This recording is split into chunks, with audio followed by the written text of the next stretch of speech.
Part 1. First, you have some time to look at questions 1 to 6.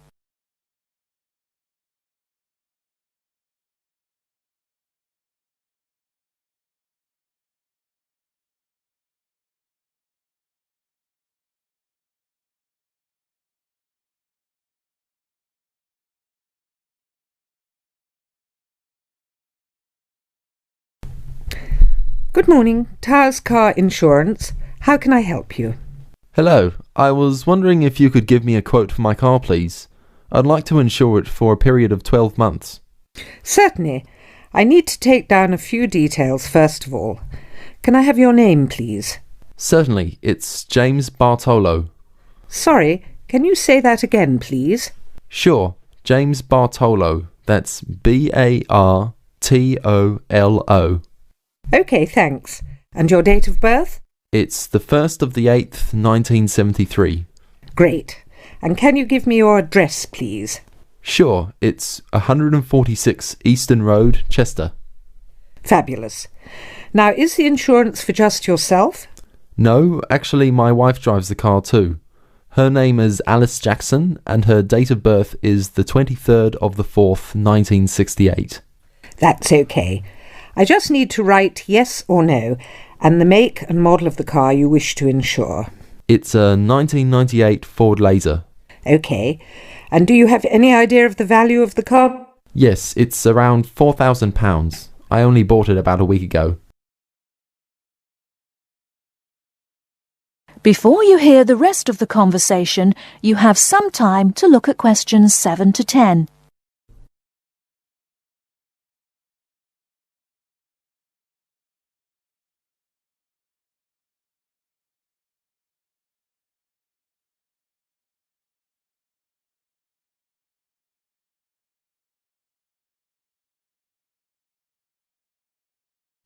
Now listen and answer questions 7 to 10. OK. And do either you or your wife have any previous convictions or disqualifications? I'm sorry we have to ask this question, but of course it affects the price of the insurance cover. Not a problem.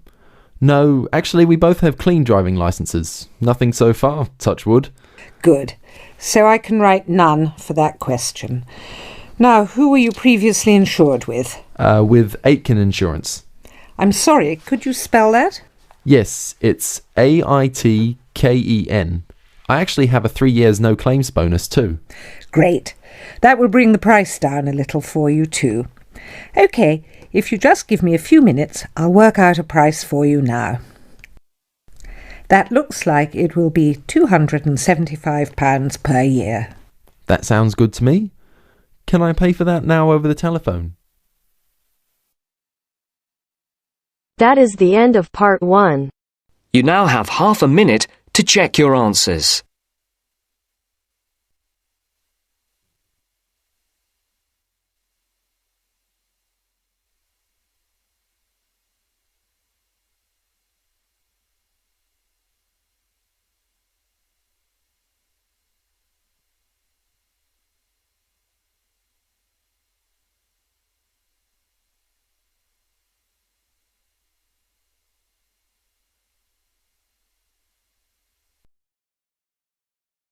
Now turns to part 2. Part 2. You will hear two students talking about university clubs and societies. First, you have some time to look at questions 11 to 17.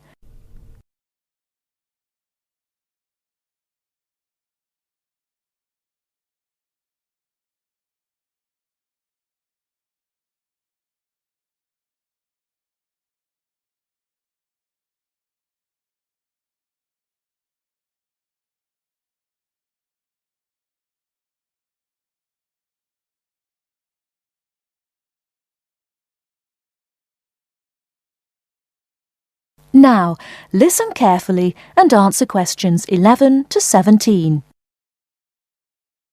Hello, are you the person to ask about joining a club? Yes, I am. What would you like to know? Well, I'm interested in several things, but I'd like to know more about the different clubs and how much they cost. I'm looking for a small club that's not too expensive. OK. have a look at this table. You can see the names of the clubs, the fees, and the number of members. I'm afraid they aren't in any order. If you look at the top of the list, the first club is table tennis. That's one of our new clubs. Oh, right. So the table tennis club costs £20. That's quite expensive. Yes, it is a bit expensive. The cross-country cycling club is cheaper, though. Membership fees are only £15, but on the other hand, it's got 100 members. The film and drama club costs a lot, doesn't it? Yes, £50 is a lot, and that's probably why it only has 12 members. Is there any other club you think looks interesting? Look at the next one, street dance. Have you ever done any street dance? No, I haven't really. It's the cheapest. It only costs £5. OK. Shall we start with your interests? What do you like doing best? Well, I like photography. I've got a professional camera, so I take it quite seriously. But I can't really imagine belonging to a club to take photographs. I usually go on long walks on my own and take photos. So I like photography, but I wouldn't want to join a club to do it. OK. So what else do you like doing? Running? Oh no, not running. I like walking, but I hate running.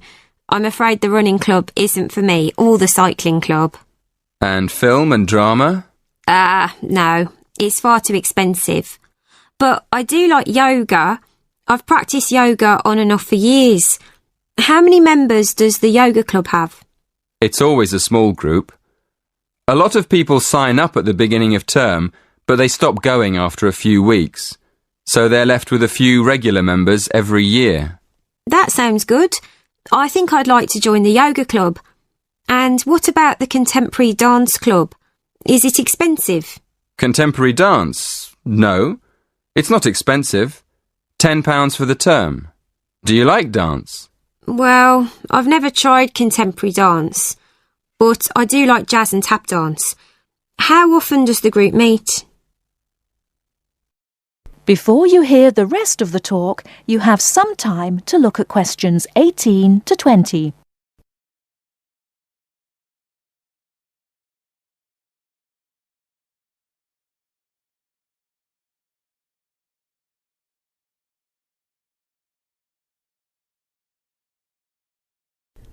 Now listen and answer questions 18 to 20.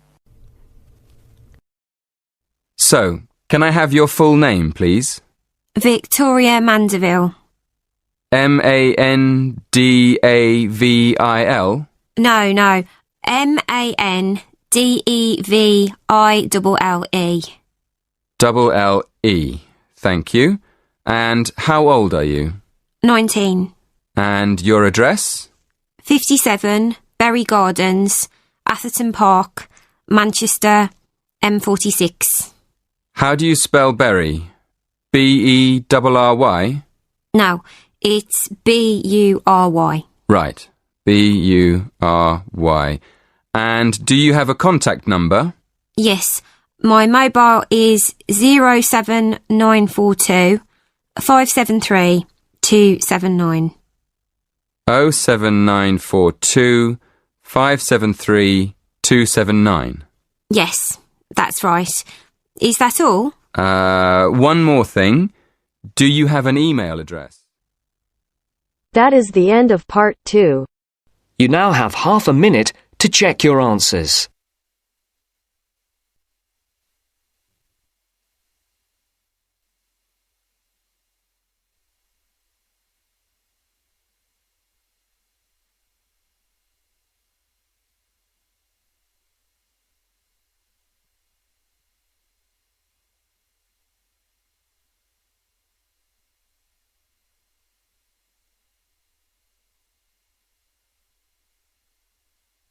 Now turns to part 3. Part 3. You will hear a conversation between two students. One of them is explaining to the other how to use the university library. First, you have some time to look at questions 21 to 24.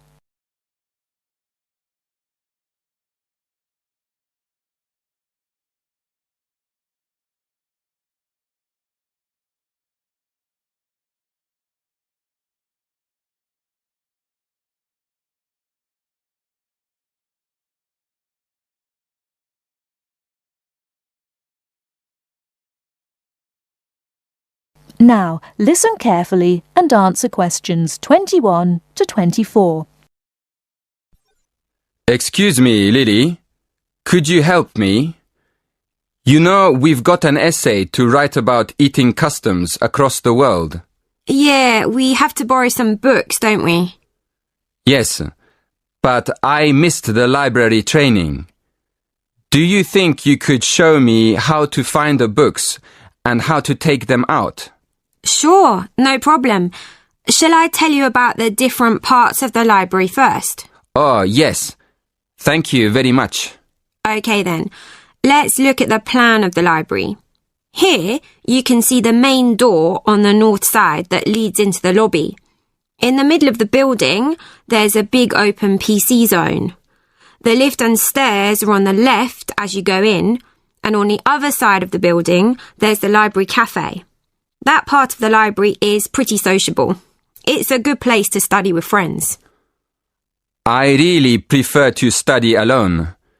Is there anywhere in the library I can go?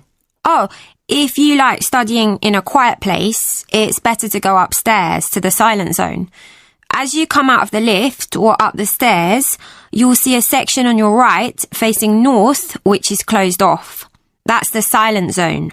On the other side, facing south, are the bookshelves with all the cookbooks and all...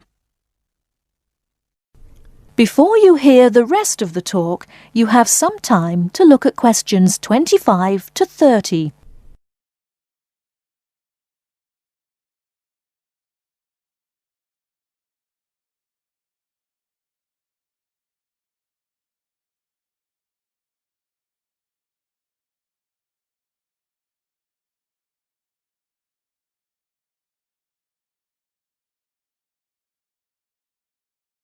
Now listen and answer questions 25 to 30. Now, can you show me how to find a book? Well, the library's very big, and the books on food could be under cookery, or they could be in history, or even entertainment.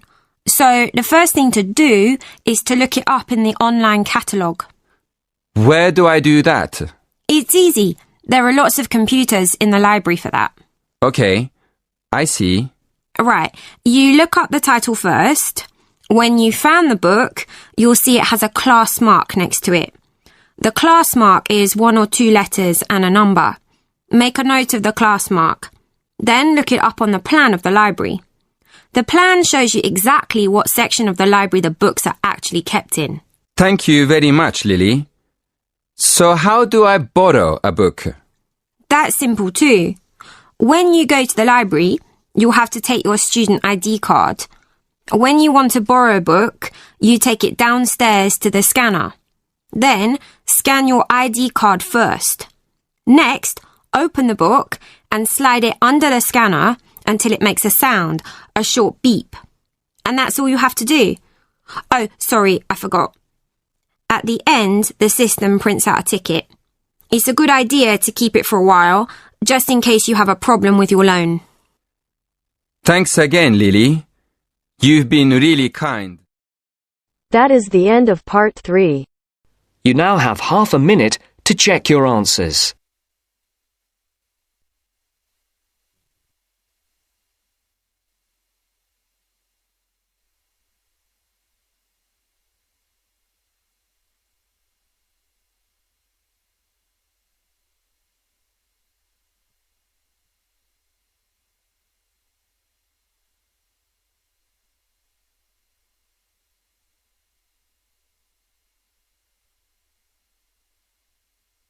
Now turns to part 4. Part 4. You are going to hear a lecture on William Kidd.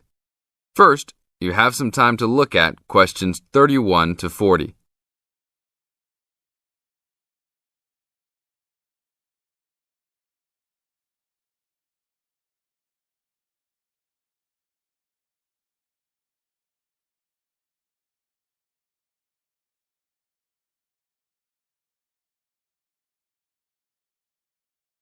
Now listen to the tape and answer the questions.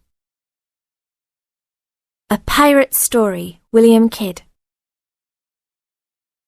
William Kidd who was better known by the name Captain Kidd, was a 17th century British privateer and semi-legendary pirate who became celebrated in English literature as one of the most colourful outlaws of all time. Fortune seekers have hunted his buried treasure in vain through succeeding centuries. Kidd's early career is obscure. It is believed he went to sea as a youth. After 1689, he was sailing as a legitimate privateer for Great Britain against the French in the West Indies and off the coast of North America. In 1690, he was an established sea captain and shipowner in New York City, where he owned property. At various times he was dispatched by both New York and Massachusetts to rid the coast of enemy privateers. In London in 1695, he received a royal commission to apprehend pirates who molested the ships of the East India Company in the Red Sea and in the Indian Ocean. Kidd sailed from Deptford on his ship, the Adventure Galley, on February 27, 1696, called at Plymouth, and arrived at New York City on July 4th to take on more men. Avoiding the normal pirate haunts, he arrived by February 1697 at the Comoro Islands off East Africa. It was apparently some time after his arrival there that Kidd, still without having taken a prize ship, decided to turn to piracy. In August 1697, he made an unsuccessful attack on ships sailing with mocha coffee from Yemen, but later took several small ships. His refusal 2 months later to attack a Dutch ship nearly brought his crew to mutiny, and in an angry exchange, Kidd mortally wounded his gunner, William Moore. Kidd took his most valuable prize, the Armenian ship Quetta Merchant, in January 1698, and scuttled his own unseaworthy Adventure Galley. When he reached Anguilla in the West Indies, April 1699, he learnt that he had been denounced as a pirate. He left the Quetta Merchant at the island of Hispaniola, where the ship was possibly scuttled. In any case, it disappeared with its questionable booty, and sailed in a newly purchased ship, the Antonio, to New York City, where he tried to persuade the Earl of Bellamont, then colonial governor of New York, of his innocence. Bellamont, however, sent him to England for trial, and he was found guilty, May 8th and 9th, 1701, of the murder of Moore and on 5 indictments of piracy. Important evidence concerning 2 of the piracy cases was suppressed at the trial, and some observers later questioned whether the evidence was sufficient for a guilty verdict. Kidd was hanged, and some of his treasure was recovered from Gardiner's Island off Long Island. Proceeds from his effects and goods taken from the Antonio were donated to charity. In years that followed, the name of Captain Kidd has become inseparable from the romanticized concept of the swashbuckling pirate of Western fiction. Among other stories concerning caches of treasure he supposedly buried is Edgar Allan Poe's The Gold Bug. That is the end of part 4. You now have half a minute to check your answers.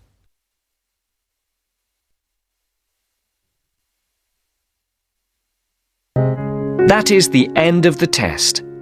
You now have 10 minutes to transfer your answers to your Ielts listening answer sheet.